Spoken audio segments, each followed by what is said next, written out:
बिस्मिल्लाहिर्रहमानिर्रहीम। मैं हूं आपका अपना माहिर डॉक्टर मोहम्मद आरिफ, आपका अपना लाइफस्टाइल चैनल। सब देखने वाले किसान दोस्तों और भाइयों खुशामदीद कहते हैं। आज हम बात करेंगे जानवरों में रेबीज़ के इलाज, मुआवजा, उसकी मैनेजमेंट और वैक्सीनेशन के बारे में। रेबीज़ के जिसको हल्कापन भी कहा जाता है, बौलापन भी कहा जाता है, पागलपन भी कहा जाता है और सादे अल्फाज में अगर काफ़ी सारे एरिया में इसको हल्का भी कहा जाता है। जब हम रेबीज़ का इलाज मुआवजा करते हैं तो हमारे सामने तीन मुख्तलिफ किस्म की सूरत हाल जो है वो हमारे सामने होती हैं।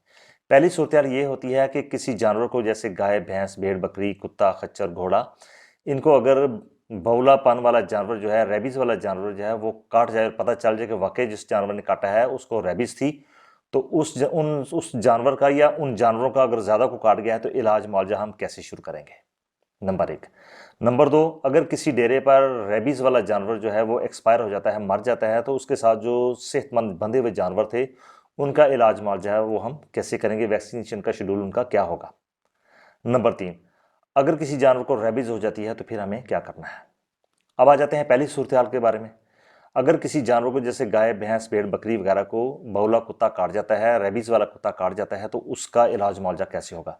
सबसे पहले आपने ये देखें कि अगर किसी जानवर को रेबीज़ वाले जानवर ने काट दिया है, जैसे कुत्ते ने उसको काट दिया है, तो आपने सबसे पहले डॉक्टर के आने से पहले उस जगह पे जहाँ पे उस जानवर ने काटा है उस जगह को आपने साबुन से अच्छी तरह से 4-5 बल्कि 6-7 मरतबा अच्छी तरह से उसको धो लेना है, जो आम हमारे घरों में साबुन इस्तेमाल होता है।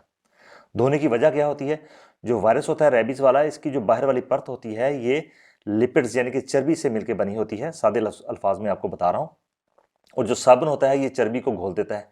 तो जितनी मरतबा हम धोएंगे, जो वायरस ज़ख्म के अभी बाहर ही होंगे, अंदर घुसे नहीं होंगे, जिसमें पेनिट्रेट नहीं किए होंगे, तो जो वायरस की बाहर वाली परत है, जो चूँकि वो बनी होती है लिपिड से, फैट से, चर्बी से मिलकर बनी होती है, तो वो जब घुलेगी तो जो वायरस होता है वो काफ़ी हद तक अपनी जो बीमारी फैलाने की उसके अंदर ताकत है वो कम हो जाती है। तो जानवरों में बीमारी फैलने की अलामात शुरू होने की जो टाइम है उसमें वक्त लग जाएगा थोड़ा सा, ये हमें इसका फ़ायदा हो जाएगा। उसके बाद आपने उस जगह पे पायोडीन लगा देनी है। अगर पायोडीन किसी अवेलेबल नहीं है तो घर में हल्दी हर घर में मौजूद होती है। जो हल्दी है वो आपने ज़ख्म पे लगा देनी है, क्योंकि हल्दी जो है बहुत अच्छा एंटीसेप्टिक है, काफ़ी सारे बैक्टीरिया और वायरसेस के खिलाफ अपना काम करता है, ये रिसर्च हमें बताती है। अब आ जाते हैं कि इसका आगे इलाज मुआवजा क्या होगा, क्योंकि उसको रेबीज़ वाले जानवर ने तो काट लिया, और रेबीज़ के मतलब मैं मुकम्मल तौर पे जो पिछली वीडियो है उसमें आगाही दे चुका हूँ कि इसकी क्या अलामात हैं, किस जानवर को किस टाइम पे कितने अरसे के बाद अलामात शुरू होती हैं। तो अभी चूंकि हम आए हैं कि सेहतमंद जानवरों को उसने काट दिया, अब हमने जिसका जो इलाज है वो है सिर्फ वैक्सीनेशन, और वैक्सीनेशन का जो शेड्यूल है, जो टाइम है, ये बहुत ज़रूरी है। सबसे पहले आप बात जहन में ये जहन नशीन कर लें कि जो ही जानवरों को काटा है आप कोशिश करें कि उसी दिन ही रेबीज़ की जो वैक्सीन है उसका शेड्यूल शुरू हो जाए, ये नहीं कि हफ्ते के बाद शुरू हो। अब हमने इसके लिए 3 ग्रुप बना लिए हैं। जो पहला ग्रुप है, इसमें भेड़, बकरियां, कुत्ते और बिल्लियां, ये 4 जानवर इसमें आते हैं। इनका शेड्यूल ऐसे होगा कि पहले दिन आपने इनको 2 सीसी इंजेक्शन जो है वो लगाना है। आज जिस वैक्सीन की मैं बात साथ कर रहा हूं वो है कैनविक आर। कैनविक आर कैनविक आर की जो पहले 2 शॉट हैं वो इनके पहले दिन लगेंगे 2 सीसी, और जब भी आपने इसको वैक्सीन लगानी है तो 2 सीसी मुख्तलिफ जगहों पे लगेंगे। एक सीसी एक जगह पे लग गया, दूसरी सीसी दूसरी जगह पे लग गया। फिर 7वें दिन आपने 1 सीसी लगाना है, फिर 21वें दिन आपने 1 सीसी लगाना है।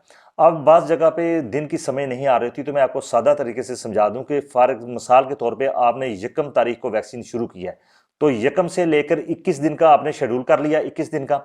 अब आपने क्या करना है कि पहली तारीख को, यानी कि यकम तारीख को पहली खुराक जो है वो 2 सीसी की लग गई।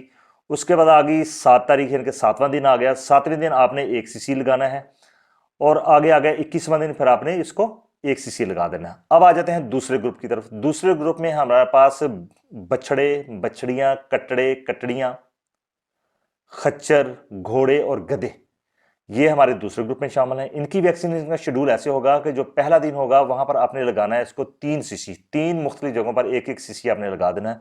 फिर आएगा 7वां दिन, 7वें दिन आपने लगाना है 2 सीसी 2 मुख्तलिफ जगहों पर। फिर आ जाएगा 21वां दिन, 21वें दिन आपने फिर दोबारा 3 सीसी 3 मुख्तलिफ जगहों पर लगा देना है। तो ये शेड्यूल पूरा हो जाएगा। फिर हमारा आ जाता है तीसरा ग्रुप। तीसरे ग्रुप में हमारे पास है गाय और भैंस।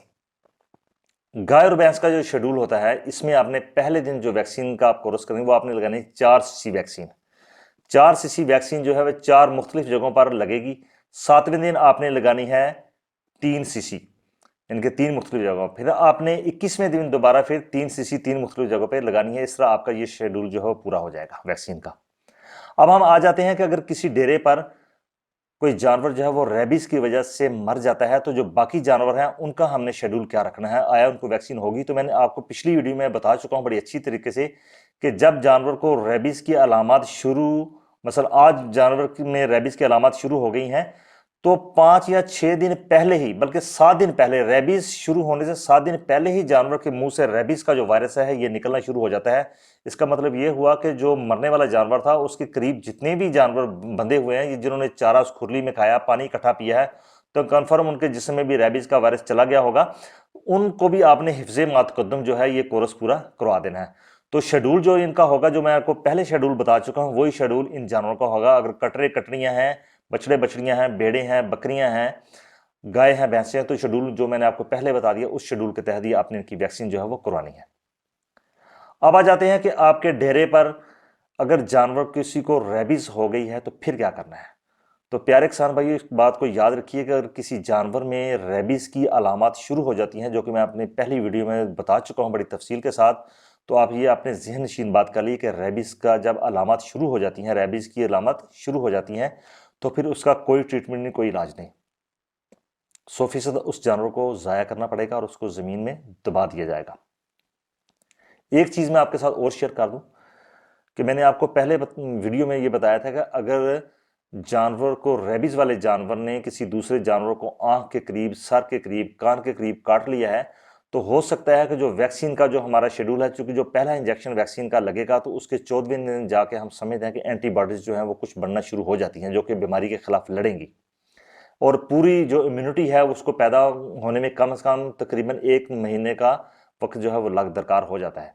अगर उससे पहले ही रेबीज आ जाती है, जैसे कि उसने आंख के करीब या सर के करीब उसको जानवरों को काट लिया, तो ऐसी सूरत हाल में क्या है, तो काफ़ी सारी एरियाज में आप जहां पर आप रहते हैं, अगर वहां पर एंटी रेबीज इम्यूनोग्लोबुलिन्स, याद रखिए, एंटी रेबीज इम्यूनोग्लोबुलिन्स अगर मौजूद है वहां पर, तो जो कंपनी उसको बना रही है, तो उसकी डोज के हिसाब से आपने सबसे पहले 24 घंटे के अंदर अंदर, अगर उसको सर के बहुत ज़्यादा करीब काट लिया है, तो 24 घंटे के अंदर अंदर इम्यूनोग्लोबुलिन्स का जो इंजेक्शन है वो फ़ौरन से पहले उसको लगा देना चाहिए, ताकि 24 घंटे के अंदर अंदर जो वायरस है वो किल हो जाए। तो उसके बाद जो वैक्सीन का जो कोर्स है वो उस तरह ही, जो मैंने आपको तफसील बताई है, उस तरह ही उसका शेड्यूल जो होगा।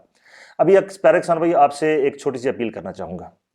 वो अपील ये है, क्योंकि मैंने ऐसे काफ़ी सारे केस देखे हैं कि इंसानों को रेबीज़ वाले डॉग ने या जानवरों को रेबीज़ वाले डॉग ने काटा, और वो कोई हफ्ते के बाद और किसी के 7 दिन के बाद, किसी 8 दिन के बाद मौत होगी। ये मैंने खुद अपनी आंखों से देखा है। ऐसी सूरत हाल में मैं आपको ख़ास तौर पे इंसानों के हवाले से आपसे ये बात करूंगा कि ऐसा जब भी कोई मसला आ जाए कि किसी इंसान को अगर नाक, कान या गले के करीब या कहीं यहाँ से काटा हुआ है, यहाँ से उसको काटा हुआ है, तो आपने फ़ौरन से पहले डॉग बाइट सेंटर जो है वो मुख्तलिफ एरियाज में बने हुए हैं। जैसे हमारे यहाँ लाहौर में डॉग बाइट सेंटर बना हुआ है, तो फ़ौरन से पहले आपने पेशेंट को वहाँ ले जाना है, ताकि वहाँ जो माहिरीन बैठे हुए हैं वो फ़ौरन से पहले वज़न के लिहाज से देखें कि एंटी रेबीज़ इम्यूनोग्लोबुलिन्स, याद रखिए, एंटी रेबीज़ इम्यूनोग्लोबुलिन्स ये वैक्सीन नहीं है, बल्कि वैक्सीन की, जब हम वैक्सीन लगाते हैं तो इंसानी जिस्म में जो एंटी बॉडीज़ जो बनती हैं वो पहले से तैयारशुदा इस शक्ल में होती हैं, एंटी रेबीज़ इम्यूनोग्लोबुलिन्स के लिहाज से, ताकि वो 24 घंटे के अंदर अंदर वो जिस्मानी वज़न के लिहाज से वो लग जाएँ और वैक्सीन जो है वो उसका शेड्यूल चलता रहे, जो शेड्यूल होगा डॉक्टर साहब देंगे, ताकि एक इंसानी जान जो है बच जाए। क्योंकि मैंने काफ़ी सारी ऐसी जगह देखी हैं जहाँ इम्यूनोग्लोबुलिन्स नहीं लगा, उनकी सिर्फ वैक्सीन शुरू हुई, अभी उनका 3 या 2 इंजेक्शन ही उनके पूरे हुए थे, अभी बाकी इंजेक्शन रहते थे, उनको रेबीज़ आ गई। तो इसमें परेशानी वाली कोई बात नहीं है। इंशाल्लाह अगर कैसी कहीं हो जाता है, अल्लाह ना करे किसी को ऐसा हो, तो फिर आपने फ़ौरन से पहले डॉग बाइट सेंटर जो है वहाँ पर आपने पहुँचना है, वहाँ पर जाकर आपने ट्रीटमेंट करवाना है। जानवरों के लिहाज से अगर फिर भी कोई चीज़ को कमी रह गई हो, तो आपने दोबारा मुझसे पूछ लेना है, आप कमेंट बॉक्स में आप मुझसे पूछ सकते हैं। वैक्सीन का शेड्यूल जो है वो मैं दोबारा आपके साथ दोबारा शेयर कर दूँ कि आपने अगर रेबीज़ वाला जानवर जो है वो किसी सेहतमंद जानवर को काट ले उस सूरत हाल में, या रेबीज़ वाले जानवर के साथ जो सेहतमंद जानवर बंधे होते हैं, उनकी जो वैक्सीन का शेड्यूल है वो क्या होगा। तो पहले ग्रुप में हमारे पास आ जाती हैं भेड़ें, बकरियां, कुत्ते और बिल्लियां। इस शेड्यूल के मुताबिक जो है, जो पहला दिन है उसमें लगेंगे 2 सीसी इंजेक्शन लगेगा पहले दिन 2 मुख्तलिफ जगहों पर, फिर 7वें दिन लगेगा 1 सीसी, फिर 21वें दिन लगेगा 1 सीसी। फिर दूसरे ग्रुप में हमारे पास आ जाता है बछड़े, बछड़ियां, कटड़े, कटड़ियां, घोड़े, खच्चर, गधे। इनको आपने जो वैक्सीन का शेड्यूल करना है उसकी जो शेड्यूल है वो ऐसे होगा कि पहले दिन उनको लगेगा 3 सीसी टीका, एक सीसी 3 मुख्तलिफ जगहों पर। 7वें दिन लगेगा 2 सीसी 2 मुख्तलिफ जगहों पर। और फिर 21वें दिन फिर दोबारा 3 सीसी 3 मुख्तलिफ जगहों पर। फिर हमारे पास आ जाते हैं गाय और भैंस। गाय और भैंस का शेड्यूल ये होगा कि पहले दिन जब आपने वैक्सीन शुरू करनी है तो पहले दिन लगेगा 4 सीसी इंजेक्शन जो है वो 4 मुख्तलिफ जगहों पर एक सीसी करके आपने लगाना है। और ये इंजेक्शन जो है ये जेरे जिल्द लगेंगे। फिर आ जाएगा 7वें दिन 3 सीसी 3 मुख्तलिफ जगहों पर लगेगा। फिर 21वां दिन आ जाएगा, 21वें दिन फिर 3 सीसी 3 मुख्तलिफ जगहों पर वैक्सीन जो है वो लगेगी। अगर फिर भी किसी चीज़ की आपको समझ ना आए तो आप मुझसे कमेंट बॉक्स में पूछ सकते हैं, क्योंकि ये बहुत ही अहम तरीन टॉपिक थे। क्योंकि इंसान की सेहत और जानवरों की सेहत जो है वो इस बीमारी के साथ जो कि वो जुड़ी होती है। अगर इसमें ज़रा सा भी लग्जिश या कोताही हो जाए तो फिर उसका जो खमियाजा है वो हमें भुगतना पड़ जाता है। अल्लाह पाक हम सब का हामी और नासर हो, हमारे सब जानवरों को, इंसानों को इस बीमारी से महफूज रखे। आपका बहुत शुक्रिया। वीडियो को ज़्यादा से ज़्यादा शेयर कर दीजिए ताकि किसी का भला हो जाए। आपका बहुत शुक्रिया। अल्लाह हाफिज़।